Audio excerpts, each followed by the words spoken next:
From the outset of the 118th Congress, my top priority as chairman of the subcommittee has been addressing what I believe to be the biggest threat not only to the United States security, but also global security. That threat is the bid for global economic domination posed by Communist China. Unlike the United States, the CCP does not subscribe to the rules-based order that has governed trade and export credit financing for nearly a century. The CCP demonstrates daily that it plays by its own rules and will do anything to gain footholds in strategic sectors vital to security. China's highly aggressive actions in exports of credit financing blend beyond economic advancement and are clear in effort to enhance its global power and economic might. It is critical the United States compete and win in this arena against China. One important tool for doing so is the topic of today's hearing, the Export-Import Bank of the United States, or EXIM. It has been 5 years since this committee last held a hearing on EXIM, leading up to its most recent reauthorization in 2019. It has been 9 years since the sitting chair of the bank testified before us in 2015. So we're glad to welcome the current chair, the president of EXIM, Ms. Rita Jo Lewis, to testify before us today. Thank you. Appreciate your attendance and look forward to your testimony here. EXIM was established during the Great Depression and over the decades since. It has helped to support exports of the U.S. goods and services in cases where the private sector is unwilling or unable to provide financing.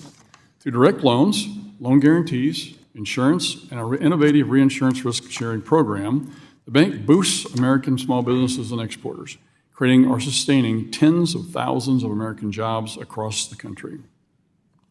EXIM's ability to manage risks successfully is why it is one of the rare government-run entities that actually makes a profit for American taxpayers and has sent approximately $9 billion back to U.S. Treasury for debt reduction since 1992. To orient the bank to directly combat the economic threat of Communist China, as part of its 2019 reauthorization, Congress directed EXIM to establish the China and Transformational Exports Program, or CTEP. However, 5 years in, although it seems this program is having some impact, there is much more to do that I think it could do. I've always viewed EXIM as having a vital role in the United States' ability to promote global economic leadership.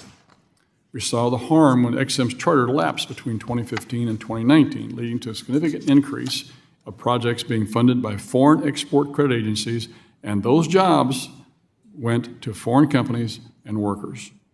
There's enormous opportunity in restoring and bolstering America's position as a global energy superpower. EXIM's charter rightfully requires that it consider deals based on banking criteria and not political considerations such as whether an industry is disfavored, as hydrocarbons are by the current administration. To your credit, Chair Lewis, on your watch, EXIM approved hydrocarbon projects in Indonesia and Bahrain. Unfortunately, the Green ideologues criticize you for doing so. Despite those correct decisions, there must be enormous political pressure to ignore your charter by applying a green filter to transactions.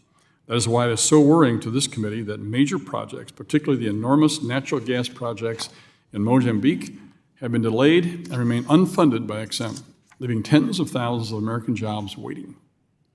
Similarly, nuclear power is an area where America needs to restore its role as a global leader, and EXIM could help do that. In these areas and other areas, I believe EXIM can help ensure a level playing field in our global geo-economic competition with China. But for the bank to play that role, it must be managed competently. That is why my colleagues and I were concerned by a recent Inspector General report that cited significant challenges at EXIM surrounding organizational culture, employee morale, and high attrition rates. In the OPM's Federal Employee Viewpoint Survey, EXIM plummeted from 12th place in 2021 to dead last among 30 small federal agencies for best places to work in the federal government. So, Chair Lewis, I hope to hear from you today just exactly what you and the rest of EXIM leadership are going to do to address these alarming trends. I appreciate your willingness to come before this committee and tell us about some of the EXIM successes, but also tell us how you and us can work better together to be able to make EXIM a better place to work and a better functional agency. We look forward to your testimony.